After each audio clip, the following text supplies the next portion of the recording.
So this particular battery I've shorted out.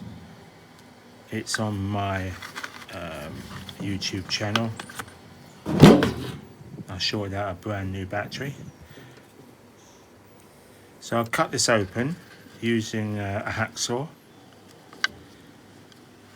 It does look in a poor state. Now I don't know whether that was caused by me shorting it out or whether it's normal like that. I've opened up I think it's called a dielectric. Now this is an alkaline battery.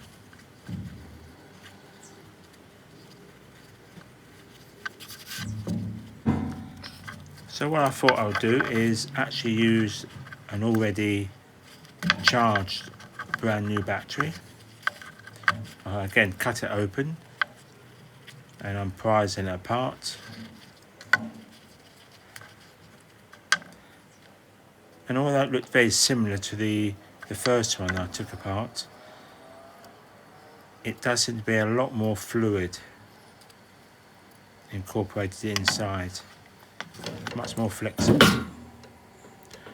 And there it is there, that's the carbon.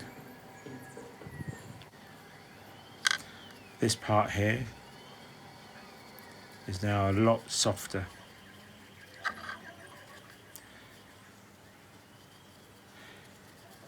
So, thank you for watching.